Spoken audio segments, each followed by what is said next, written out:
I woke up in that sterile hospital room, and for a moment I thought I was still dreaming. The machines beeping, the white walls, everything was too quiet, too empty. But the silence wasn't just the room, it was my son's absence. Jason was supposed to be there. He had to be. This wasn't some random hospital. This was where I thought he'd be waiting for me. Before we continue, please subscribe to the channel and tell us where you're listening from. I waited for hours, 1 hour, then two. The phone didn't ring. No texts, no calls, nothing. It was as if I didn't even matter anymore. I didn't matter, not to Jason, not to the one person who should have been there, who should have cared. And then came the voicemail. I am busy, Dad. I can set take you home. Just like that. Cold, distant, indifferent. No apologies, no regrets. Just an empty message telling me I wasn't worth his time. That's when the truth hit. My son wasn't just absent, he had abandoned me, and I wasn't just another person in his life. I was a burden to be cast aside. But let me tell you something. Jason thought he could walk away. He thought I was too weak to fight back, that I was too old to even try. He was wrong. I wasn't just some fool who'd let my own son betray me and get away with it. Not this time. Jason wanted my money? He was going to have to earn it, but not in the way he thought. Oh no, I had plans, and I would make sure he regretted ever thinking I was easy prey. The days after I was discharged felt like a blur. My body was healing, slowly but surely. But my mind, it was a different story. My body had its scars, but the ones that really hurt, the ones that I couldn't escape, were the ones that Jason had left on me. There was no plaster or bandage for that kind of wound. And though I was physically getting better, the emotional bruises were still there, lingering like ghosts I couldn't shake off. I spent the first few weeks alone. The house felt bigger than usual, quieter too. I tried to keep busy, cleaning, fixing things around the place, anything to keep my mind from wandering too much. But no matter what I did, it always came back to one thing, Jason's betrayal. I'd never thought it would come to this. We had our differences. Sure, what family doesn't? But I never imagined Jason would just up and abandon me when I needed him most. That voicemail, it wasn't just a sign of his neglect. It was his final act of selfishness.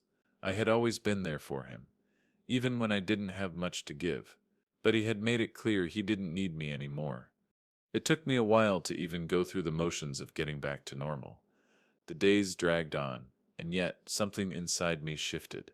It wasn't just the physical recovery that had me questioning everything. It was all the little signs I had ignored for years. The bills, the receipts, the papers that kept piling up on the kitchen table. At first I thought it was just normal life, life after retirement, paperwork I had to deal with, things I had put off. But as I started going through it piece by piece, a pattern emerged. I pulled out a stack of bills from the past few months, the ones that Jason had told me he'd taken care of, the ones he said he'd been managing while I was laid up in the hospital. But that wasn't the truth, was it? The truth was there was more money missing than I realized, more than just a few overdue payments. I checked the dates. My bank statements were full of withdrawals I didn't remember making. Why hadn't I seen this before? I kept digging. A receipt from a store I didn't recognize. A transfer to an account I didn't know existed. That was when it hit me. Jason hadn't just neglected me emotionally, he had been siphoning off my savings for years. This wasn't a simple case of him being irresponsible. No, this was something else entirely. It was control. Jason had been slowly bleeding me dry, and I had been too blind, too trusting to see it. Every little loan he asked for, every time he told me he needed help, I'd given it to him without question. My own son using my trust against me. The anger that had been simmering deep inside me came to the surface. I was furious, not just at Jason, but at myself for being so stupid, for being too generous, too forgiving. I didn't know how long I sat there going over everything in my head, but by the time the sun began to set, I had made up my mind. I was done playing the fool. This wasn't just about the money. No, this was about principle. This was about standing up for myself, for everything I'd worked for. I'd spent my whole life building something. My home, my savings, everything I'd earned was mine. It wasn't for Jason to take because he thought he could just waltz in and claim it. I wasn't going to let him steal it, not without a fight. And the more I thought about it, the more I realized I wasn't weak. I wasn't broken. I was still Edwin, the man who'd spent decades building a life, a family, a legacy. And if Jason thought I was going to just hand him everything I'd worked for, well, he had another thing coming.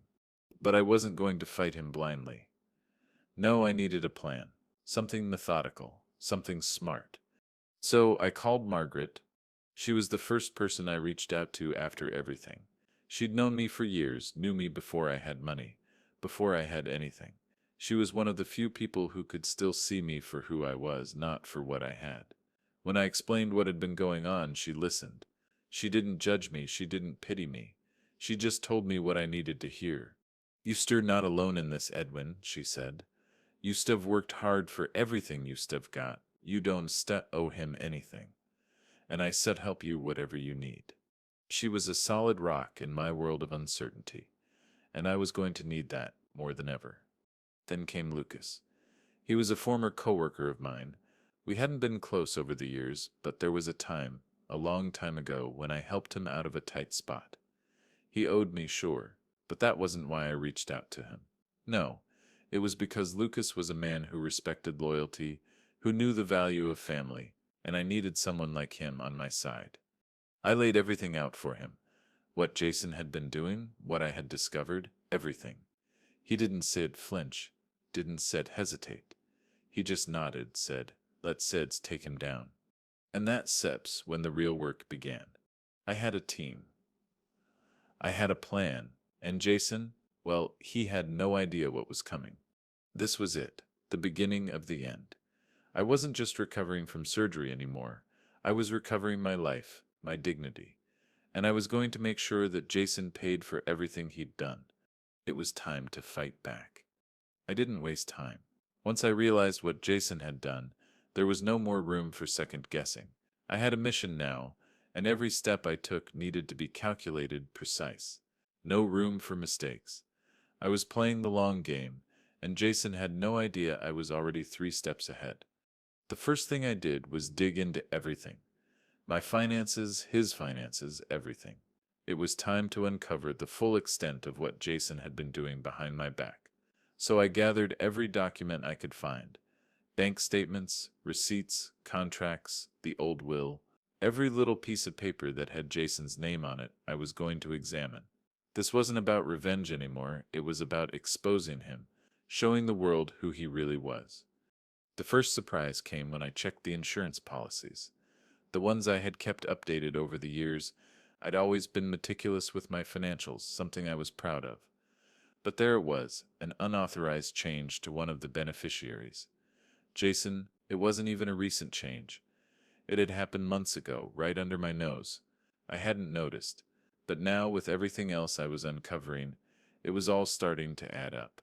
This wasn't just about money, was it?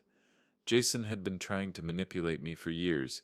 He'd been planning this entire scheme, just waiting for the moment when he could swoop in and take everything I had worked for. The house, the savings, my legacy.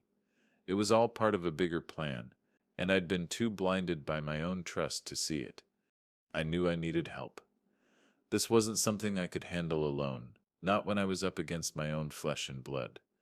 So I turned to Margaret again. She knew me too well, knew how far I would go when pushed, but what she didn't know was that I was already in motion, pulling the strings. "I need you to help me track down everything Jason Seps has been up to." I told her, all of it. I Sepping going to need records, evidence, everything. She didn't hesitate. She had always been the reliable one, the one person I knew I could count on. We went through every bank statement, every financial document I had, and we began to connect the dots. That's when we realized just how deep Jason's plan went. It wasn't just the insurance policies. It was the credit card charges, the hidden loans, the properties I had no idea he had gotten involved with. It was everywhere. Each piece of the puzzle revealed just how far Jason was willing to go to secure his future and leave me in the dust. But I wasn't done yet. No, this was just the beginning. I needed Lucas. The man who owed me a debt, the man who knew the law. He'd been a good friend in the past, and now he was going to be the key to making sure everything I did was airtight. I called him up, told him what I had found, what I was planning to do. "You're serious about this?" he asked me, his voice low but steady. "Zap, never been more serious," I said. "It sets time we put an end to this." Lucas was a good man, a smart man. He didn't have the emotional weight of betrayal sitting on his shoulders like I did, but he understood the need for justice. We spent hours combing through legal documents, looking for any loophole, any flaw in Jason's plan that we could exploit, and we found them. We found plenty. There was a gap in the paperwork where Jason had tried to take control of the house, the estate.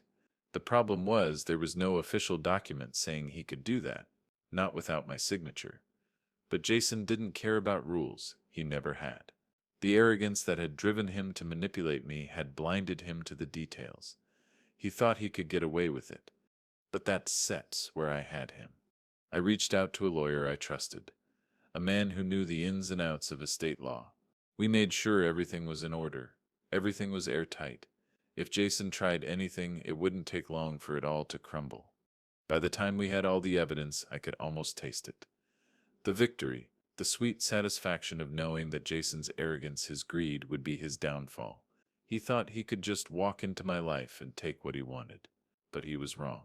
Margaret was crucial too. She kept me grounded, reminded me to stay calm, to focus on the plan. There were times when the anger would rise up in me, when I wanted to confront Jason, scream at him for what he had done. But Margaret was there to keep me in check. She knew I couldn't let my emotions take over, not now. And that's when I realized something important. This wasn't just about revenge. It wasn't about punishing Jason for what he had done. No, it was about standing up for myself. It was about reclaiming my life, my dignity. I had let him manipulate me for too long, but no more. I was done being the fool. I began making moves. Quiet, calculated moves. I made sure my financial assets were protected. I moved some of my savings into new accounts. Nothing drastic, but enough to make sure Jason couldn't touch it. I even had my will redone. The old one was worthless now. I wasn't about to let him inherit anything. I could feel it. Something shifting in the air. Jason had no idea what was coming. He thought he could walk in and claim everything, but I wasn't about to give up without a fight. And when the day finally came, when I had all the pieces in place, I was ready. Jason had no idea what he was about to walk into. He thought he was just going to breeze in and take what he wanted, but I was going to make sure he realized the mistake he'd made. It was time to bring the fight to him. No more hiding, no more waiting. Jason was going to learn what happens when you betray someone who has nothing left to lose. The morning Jason showed up at my door, I was ready. I had everything in place, all the pieces of the puzzle fitting together like I'd planned. The house was quiet, but in my mind the storm was already brewing. Jason had no idea what he was walking into. He came in like he owned the place, just like I knew he would. Same cocky smile, same look of entitlement in his eyes. He thought he had it all figured out. The way he looked at me, it was clear. He thought I was just some old man who had no idea what was going on. I could see it in the way he carried himself. He was too sure of himself, too certain that everything was going to fall into his lap. "Dad," he said, his voice too casual, like we hadn't just gone through months of silence. "It's since time we talked about the house. You know the estate. I still have got plans for it. I think you said'll agree with me when I explain what sets best for both of us. The house. My home. The one place that had been mine for as long as I could remember. And here he was, already thinking he could take it. My gut twisted at the thought. Isef had been thinking about it too. I said, keeping my voice steady. I was instead about to give him the satisfaction of knowing how much his words were affecting me. But I think you, Sefad, got the wrong idea about what's Sefad's best. Jason's smile faltered for just a second, but he quickly recovered. He probably thought I was just going to roll over, that I'd hand him whatever he wanted because he was my son. But he didn't understand. He never had. "You don't need this place anymore, Dad," he said, walking toward me with that air of confidence. "You're getting older. Maybe it's time to let me handle things. Let me take over. I've been thinking about what's best for you. I've even spoken with a lawyer about the estate. You don't have to worry about any of this. I've got it covered. He had no idea how far he was from the truth. Jason thought he could just waltz in, make a few claims, and take over everything I had built. But I wasn't some old fool he could talk circles around. I had a plan, and he wasn't part of it. I'm not ready to give up my life just yet, I said, giving him a hard look. I wasn't stuck backing down. Not this time. I still got plenty of fight left in me. Jason didn't like that. Not one bit. The smile slipped from his face, replaced by a look of impatience. He leaned forward, his tone sharper now. Dad, you're not getting any younger, he said, his voice edged with frustration. You can keep up with this. You think going to let you drag me down with all this? Got a future to think about. A future not going to waste on taking care of an old man. His words hit harder than I expected, but I didn't let him see it. I could feel the anger bubbling up inside me, but I kept it under control. I wasn't going to let him bait me into a fight. Not now, not when I was so close to putting my plan into motion. You don't get it, Jason, I said, keeping my voice calm. You think this is about you taking care of me? This isn't about me being old. This is about you trying to take what doesn't belong to you. Jason's eyes narrowed, and for a moment I saw a flicker of doubt. He didn't expect me to stand up to him like this. But I wasn't done yet. Seen the changes you've been making, I continued, my voice colder now, the transfers, the withdrawals, the loans. You think I don't know what you Wendation's been doing? Jason's face shifted just enough for me to see the panic behind his calm exterior. He wasn't expecting me to catch him, but I had. And now I was going to make sure he paid for it. Dad, you've got it all wrong, he said, trying to recover. This is for you. It's all for you. Just making sure things go smoothly when the time comes. The time comes, I repeated, my voice rising. You've been setting me up for years, Jason, trying to take everything I worked for. You thought I wouldn't notice, but I noticed, and now it's time for you to answer for it.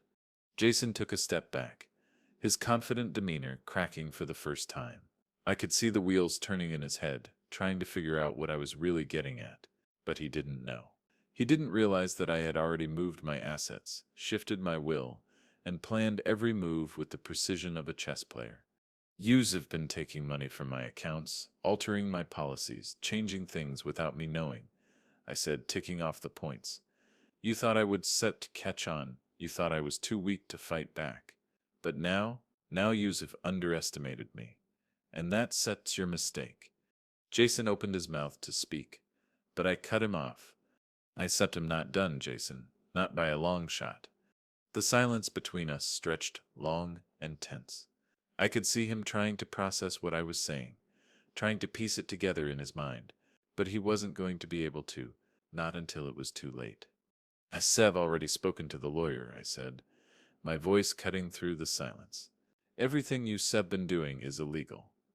Every step you've taken to steal from me is going to come back to bite you. And when it does, don't expect any sympathy from me. Jason's face drained of color, his self-assuredness fading with every word I spoke. He didn't know what was coming, but he could feel it now. I had the upper hand. Jason thought he was the one in control. He thought I was just going to give in and let him take whatever he wanted, but I had already taken control. The house, the estate, the money, everything was mine, and he was going to find out the hard way just how wrong he was. I didn't expect Jason to just walk away after our confrontation. No, I knew better than that. He was going to dig in, try every trick in the book to get what he thought was his. That's exactly what happened. What I didn't expect was how quickly it all began to spiral. Jason wasn't just fighting for the house or the money anymore. No, now he was fighting for his pride. And that was dangerous. The next few days were a blur of phone calls, legal threats, and Jason trying to wear me down. He started with the lawyers. First he sent one of his own, a slick-looking guy with a shiny briefcase and a smile that didn't quite reach his eyes. He came in, talked about settlements, about how things would go smoother if I just handed everything over. He tried to get me to listen, to make me think there was a way out of this without going through a fight. But I wasn't stupid. I knew Jason's game. This wasn't about settlement. It was about intimidation.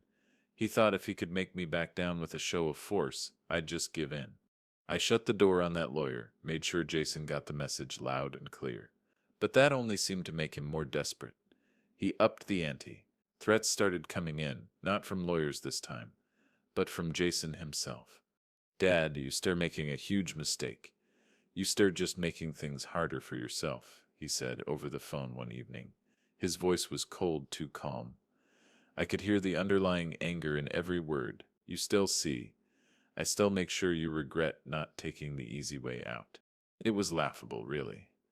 Jason thought he could scare me. He thought he could pressure me into giving up, make me believe that I had no choice but to hand over everything. But he didn't know me. I wasn't the man he thought I was anymore. By the time the next week rolled around, Jason was making his moves in public. He was trying to leverage his position in the family, trying to make everyone think I was in the wrong. He spoke to a few relatives, distant cousins, family friends, the ones who were always too eager to get their hands on a piece of the pie. He told them that I was unfit, that I was old and senile, and couldn't take care of my affairs anymore. It was the same old story, the same manipulative crap I'd heard from him all my life. But this time I wasn't falling for it. This time I had the upper hand. I kept my cool. I knew how to play the long game. I was letting him dig himself into a deeper hole, and I wasn't about to stop him. Every time he made a move, I made sure to document it. Every conversation, every threat, every attempt to manipulate me. I had it all, and I knew exactly when and how to use it. I had Lucas in my corner, and that was exactly what I needed. He was helping me stay on track, keeping everything legal, making sure there was nothing Jason could turn around on me. We went over the details again and again, looking for loopholes, checking every angle. Nothing escaped us, and every time Jason made a move, I felt a little more confident. But the real kicker came when Jason tried to pull a fast one. I didn't see it coming, not at first. One day, out of the blue, I got a letter from his lawyer. It was a standard legal notice at first glance. But when I opened it and read the contents, my stomach dropped. Jason had filed a petition to have me declared mentally incompetent. He was using my age against me, trying to say that I was unfit to handle my own affairs, that I was incapable of making decisions for myself. It hit me hard, harder than I wanted to admit. I could feel the blood rush to my face, a mix of anger and humiliation. This was the lowest blow Jason could have landed, but it wasn't going to work, not on me. I called Margaret right away. She was furious when I told her. Jason Sepp's gone too far this time, she said, voice trembling with anger. You Sepps are not going to let him get away with this, are you? No, I said, my voice tight. I said I'm not going to let him make a fool of me. I called Lucas next. I needed him to step in and help me with this one. I wasn't going to let Jason drag me through court on some bogus claim. Lucas promised me he'd look into the petition, see if there was anything they could use to turn it around. He didn't hesitate. He knew exactly what needed to be done. It wasn't just about the house anymore. Jason was trying to strip me of my dignity. He was trying to make me a joke, and that was something I wasn't going to let happen. As soon as I knew what the plan was, I started putting it into action. I wasn't going to just sit there and take it. No, I was going to fight back. I made sure all my paperwork was in order. I had all my doctor's notes, every bit of evidence showing I was competent.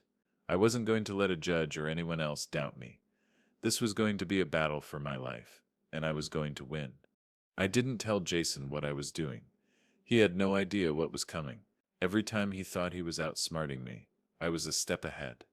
It wasn't set long before I got a call from the lawyer handling the case.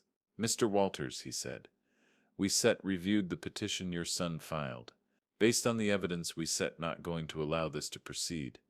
It sets clear this was a baseless claim. Jason had miscalculated. He thought he could use my age as a weapon, but all it did was expose his desperation.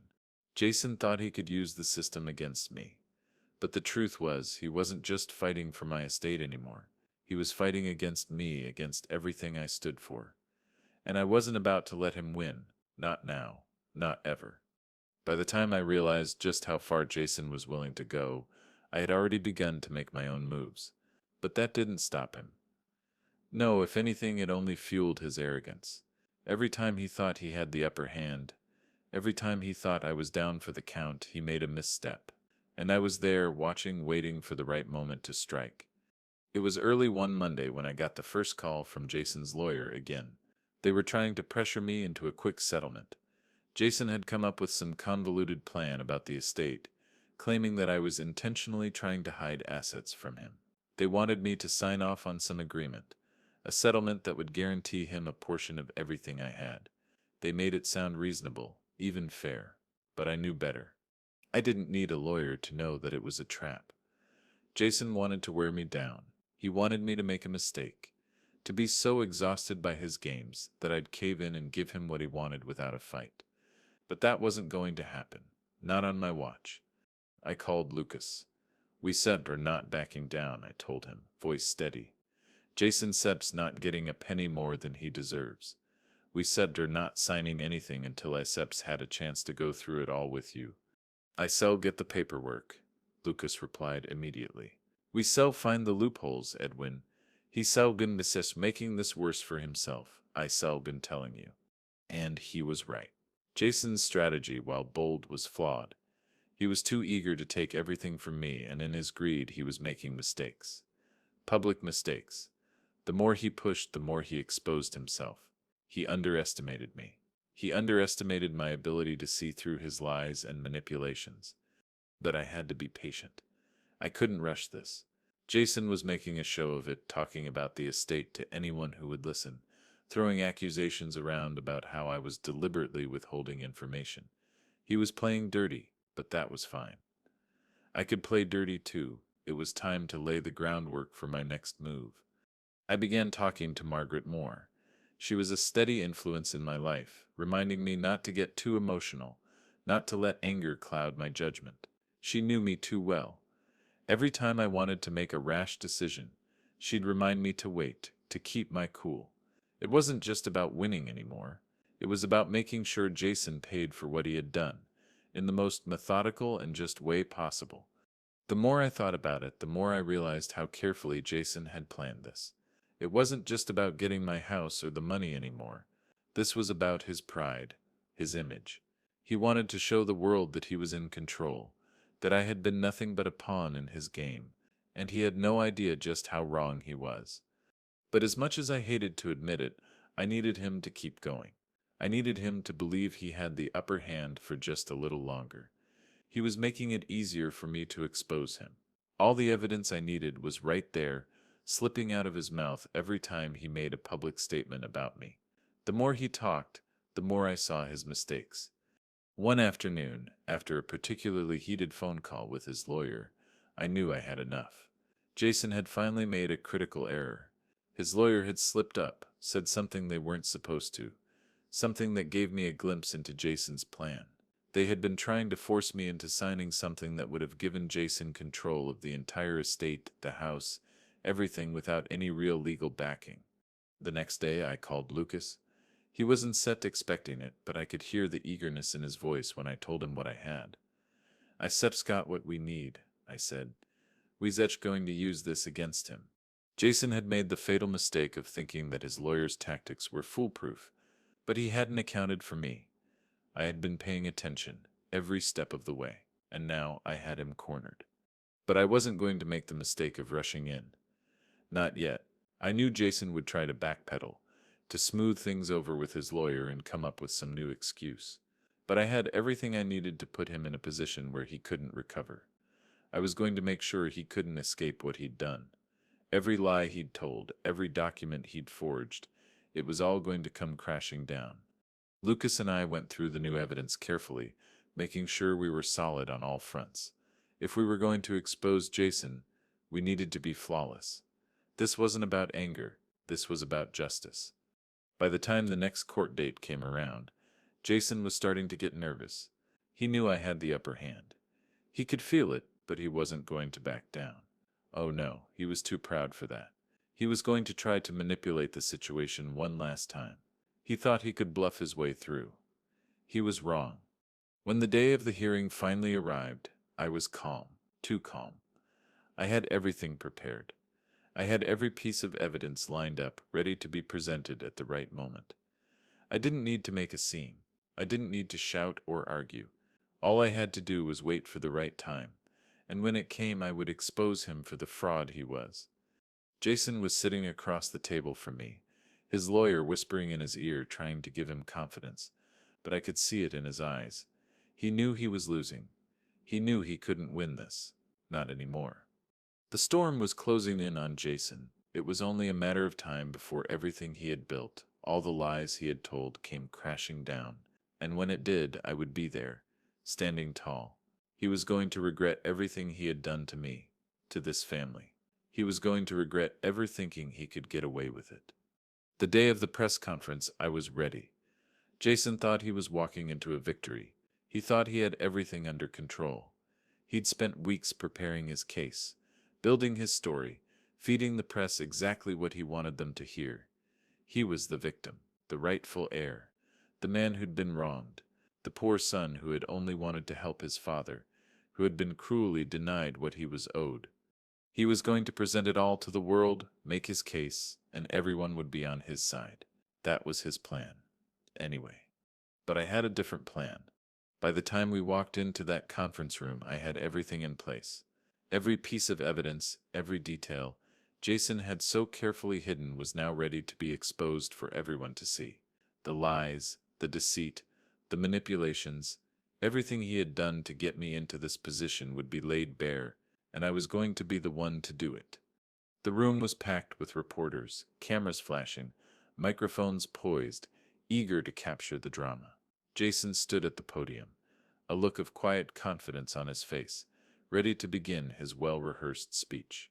He didn't even glance in my direction. He thought he was untouchable. "I'm here today to talk about the injustices my father has done to me," Jason began, his voice calm and assured. "For years I've been working to support him, to ensure his well-being, and this is how he repays me. He's withholding the property, trying to cut me out of everything I'm rightfully entitled to. The house, the estate, everything I've worked for, everything he promised me." The words he spoke were like a slap in the face. But I wasn't fazed. I knew exactly what he was doing. He was spinning a story, making himself out to be the hero. But it wasn't true. It wasn't even close.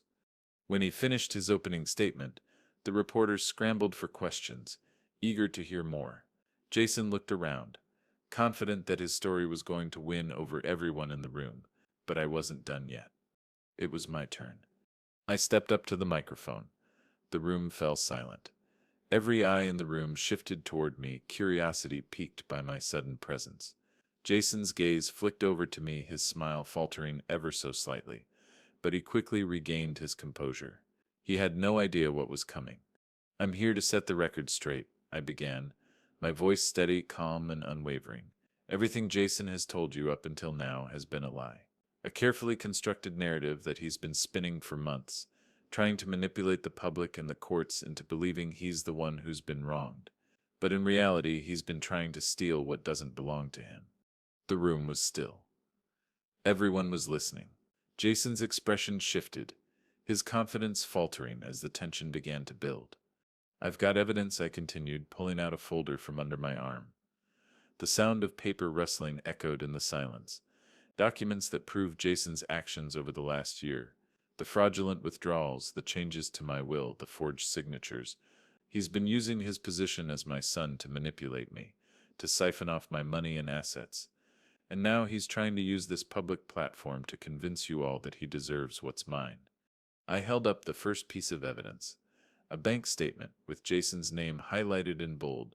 "This is a transaction from my account, signed by Jason. He withdrew thousands of dollars without my consent.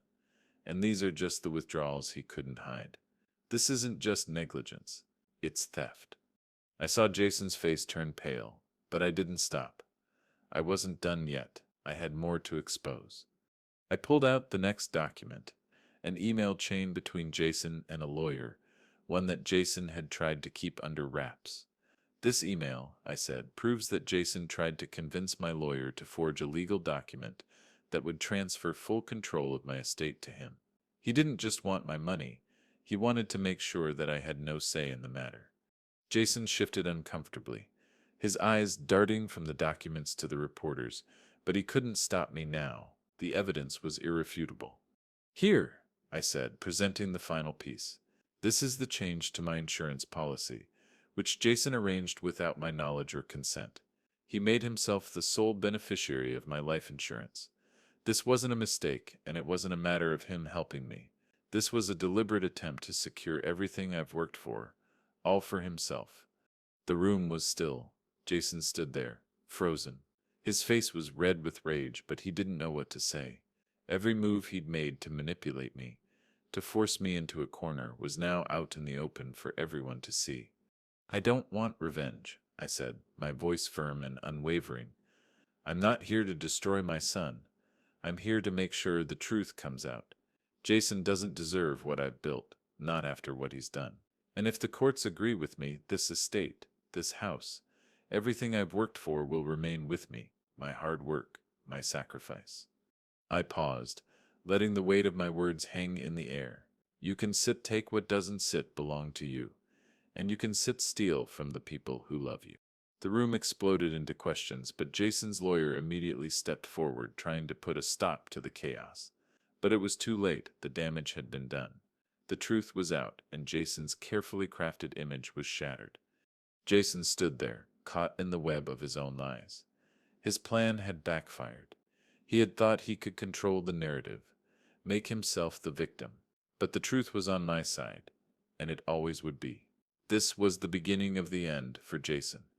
He'd made one fatal mistake. He underestimated me. And now the world knew who he really was. The fallout was swift and brutal.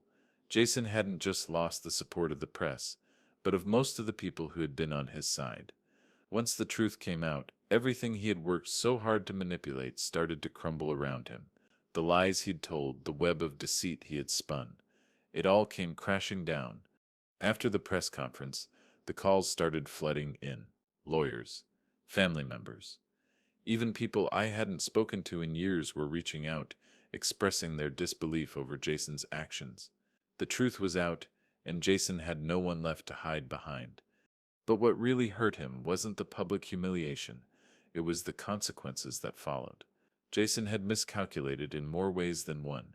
He thought he could play this game with his charm and his lies, but he'd underestimated me.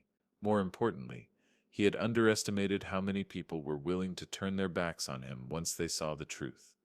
By the time the court case rolled around, Jason was already on the back foot. The lawyer he had been using dropped him, citing irreconcilable differences after the press conference. Jason had made too many enemies, even among those who had been helping him. The legal battle that followed was a mess. Every move Jason made was countered by evidence. Every accusation he threw at me was met with proof of his own deceit. The case was no longer about who was right.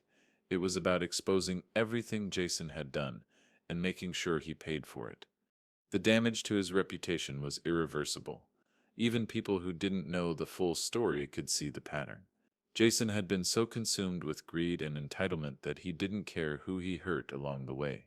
He thought he could get away with anything because of his position, because of his relationship to me. But now everyone saw him for what he was, a man who thought he could manipulate the system, use his family, and get everything without earning it. One of the first things that happened after the court case started was that Jason's debts came to light. It was like opening a floodgate. His credit cards were maxed out, and he had hidden loans everywhere. The people he owed money to started calling, threatening him with legal action. One by one, his financial backers turned their backs on him. The truth about his financial instability came to light in ways that couldn't be ignored. It was hard not to feel a sense of satisfaction as I watched Jason's world crumble. For so long, I had been the one to carry the burden of guilt, of wondering if I had done something wrong, if maybe I had been too harsh on him. But now, as the pieces of the puzzle came together, I could see it wasn't me. It had never been me. It was Jason who had pushed me away. Jason who had betrayed me for his own gain, and now he was reaping the consequences of those choices. But I wasn't done yet. I couldn't just sit back and watch it all happen.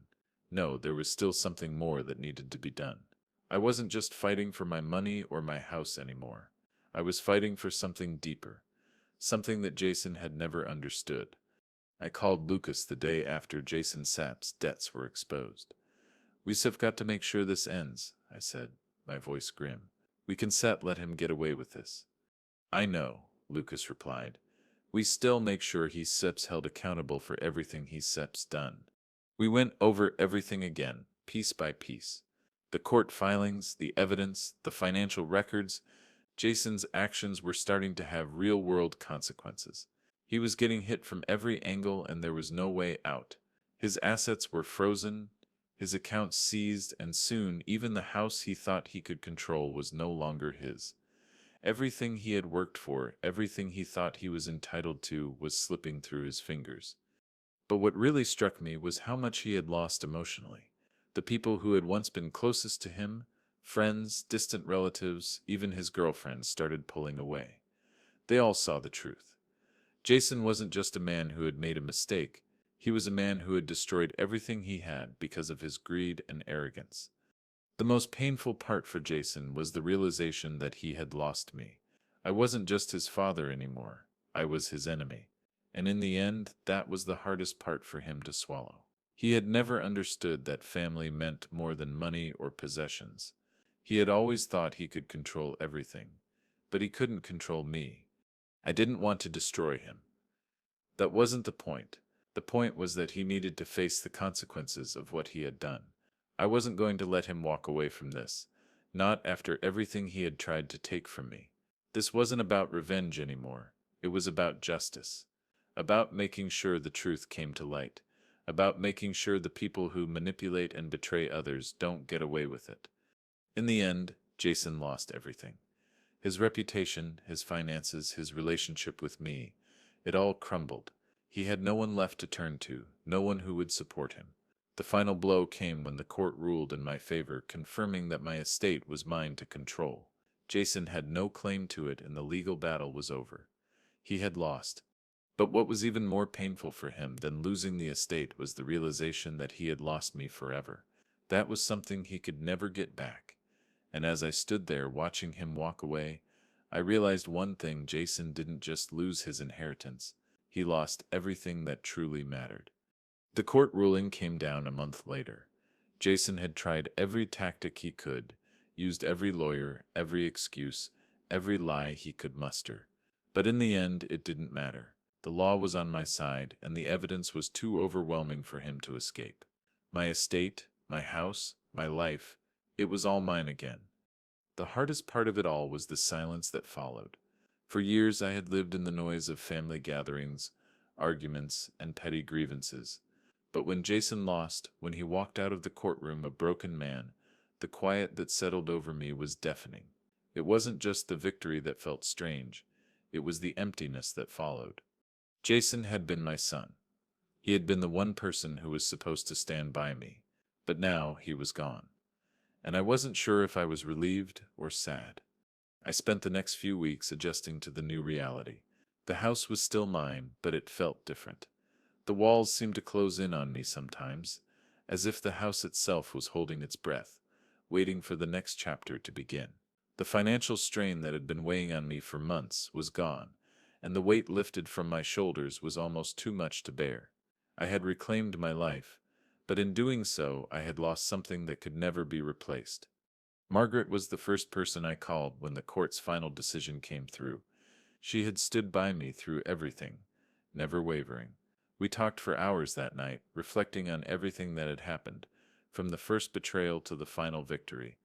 "You did the right thing, Edwin," she said, her voice soft but sure. "You took back what was yours. You fought for it." I didn't know what to say. For so long I had been consumed with the idea of revenge, of getting back what Jason had taken from me. But now that it was over, I couldn't help but feel empty. "What happens now?" I asked her, my voice thick with exhaustion. "You move forward," she said. "You've got your life back. Now you make it count." It sounded simple enough, but I wasn't sure how to move forward. The pain of betrayal had been buried under layers of anger and the drive for justice. Now that the fight was over, I wasn't sure what was left. I didn't need the money, I didn't need the house, but I did need something closure, a sense of peace. It wasn't until I was sitting alone in the living room one evening looking at the old photo of Jason and me on the mantel that I realized what had been missing. The moment that had been stolen from me wasn't just my money or my estate, it was my relationship with my son. The love, the trust, the connection that we had once shared, that was what Jason had taken from me. And no amount of money, no victory in court could give that back. I thought about the days when Jason was younger, when he'd look at me with such admiration, when he'd ask for my advice, when we'd laugh together. Those were the moments I had lost. And now they were gone forever. The family I had worked so hard to build had crumbled in front of me, and there was nothing left but the wreckage of our relationship. But in that moment, something shifted inside me. I realized I had two choices. I could let this loss define me, or I could find a way to move on. The decision wasn't easy. It wasn't a decision that came with any certainty. But I knew I had to let go of the anger. I had to find a way to live with the loss, to accept it for what it was. Jason's actions, his betrayal, they didn't have to define me, and they didn't have to ruin the rest of my life. I decided to sell the house, not because I needed to, but because I couldn't live in the past anymore. I needed to create something new, a future that didn't revolve around the pain of betrayal. It was time to let go of everything that had once been tied to Jason and move forward. Margaret was with me every step of the way. She helped me find a new place, one that felt like a fresh start. It was smaller, but it was mine, and for the first time in months I felt like I could breathe again. The legal battle had taken everything out of me, my energy, my peace of mind, and my sense of self. But as the dust settled, I realized something. It wasn't the money, the house, or the estate that mattered. It was the peace that came from standing up for myself, from finding my own strength in the face of betrayal. It was the knowledge that I had not let Jason get away with what he had done. The courts had ruled in my favor, but that wasn't what had truly won the battle. What mattered was that I had learned to reclaim my life. Jason had thought he could take everything from me, but in the end he had only given me the opportunity to rebuild, and in doing so, I found the closure I had been searching for all along. Jason would never understand what he had taken from me, or what he had given me in return. But I had learned one thing: justice wasn't about revenge. It was about finding peace. And that was the real victory. It's funny how time has a way of softening everything. At least that's what I tell myself now. There was a time when I thought the betrayal, the hurt, the anger would consume me forever. I thought I would never be able to look at Jason the same way again, never be able to forget how he had taken everything from me. But here I am, months after the dust settled, looking back and realizing how much I've changed. You see, I thought this fight would be all about reclaiming what was mine, my estate, my home, my life. I thought it was about justice, about making Jason pay for what he had done. And in many ways it was. But as time passed, I began to see it differently. I had won, that much was clear. The court had ruled in my favor, the estate was mine, and Jason's lies were exposed for the world to see. But what I hadn't expected, what I hadn't prepared for, was how hollow that victory would feel. There's no satisfaction in destroying someone you once loved, no matter how much they've wronged you. I had been so focused on the idea of retribution, of exacting some sort of emotional payback, that I hadn't considered the weight of what it would leave behind. Jason was gone. The son I had once loved, the son I had raised, was no longer a part of my life. And that loss, it wasn't just about the betrayal. It was about the silence. It was about the family I had tried to build, now in ruins. I had spent so much of my life trying to build something for my son, for my family, my work, my sacrifice. All of it was supposed to mean something, but in the end it didn't. Jason had taken it all, and I had fought to take it back. But in doing so, I had lost him forever. There was no coming back from what he had done. And there was no coming back from what I had done either. I thought about the good times, the moments before all of this mess, the times when we would sit together at the table, laughing, talking about his future, my future, our future. Those moments seemed so far away now, and for the first time in months, I allowed myself to feel the grief. There was a part of me that still hoped Jason would come to his senses, that he would realize what he had done and try to make amends. But that hope had faded. The damage was done, and I had to accept it. There was no other choice. But here's the thing. I wasn't angry anymore. I wasn't bitter. I wasn't filled with rage at what Jason had done. I had let that go. Not because I had forgiven him. No, I hadn't forgiven him, and I probably never would, but because holding on to that anger would only continue to eat away at me. I had spent too many years holding on to things I couldn't control, and I wasn't going to let that happen again. The anger that had once consumed me was replaced with something else. Understanding, it wasn't easy. It didn't happen overnight, but I had started to see the bigger picture. Jason had been lost. He had been consumed by his own fears, by his need for validation, by his inability to see beyond his own desires. In a way, he had been the victim of his own weakness, and while that didn't excuse what he did, it helped me make sense of it.